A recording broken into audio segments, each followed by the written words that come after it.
ऐसे context so civilian domain ही होती थी सीरियसली। इवेंचुअली फाइनेंस मिनिस्टर और प्राइम मिनिस्टर साहब ही फैसले करते थे, और आर्मी 18 तक मैं आपको बता रहा हूँ कि बैक सीट ले लेती थी कि जो आपको फैसला करना है कर लो। तो अपने कमेंट ज़रूर देते थे। और 17 के अंदर पहली मरतबा जब बाजवा साहब कराची एक मरतबा तशरीफ़ लाए और उन्होंने मईशत के ऊपर एक अपना सेमिनार मुनक़्क़द किया था, उससे पहले मैंने कभी आर्मी को इतना इकनॉमिक इसमें इंग्रेस करते हुए नहीं देखा है।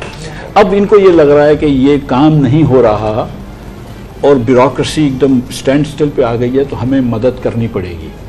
मैं इस मदद से इस लिहाज से तो खुश हूँ कि ये मदद करनी पड़ेगी, लेकिन जो रियल रिफॉर्म्स कर रहे हैं, ब्यूरोक्रेसी के रिफॉर्म्स, वो करना ज़रूरी है। ये नहीं कि आप ये पैच वर्क करके वो रियल रिफॉर्म्स ना करें।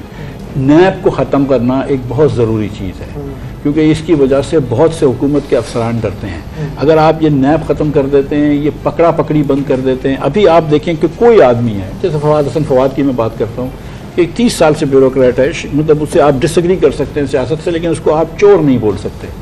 उसने अभी प्राइवेटाइजेशन शुरू करी, लोगों ने कहा चोरी करेंगे। आप कोई आदमी प्राइवेटाइज करना शुरू कर दे, दूसरे लोग चोरी शुरू करने की बातें करते थे।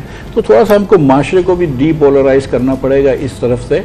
लेकिन टू द एक्सटेंट के SIFC can help the government, they will also be responsible for anything that goes bad in the government. So let's see where. So, but that's going to be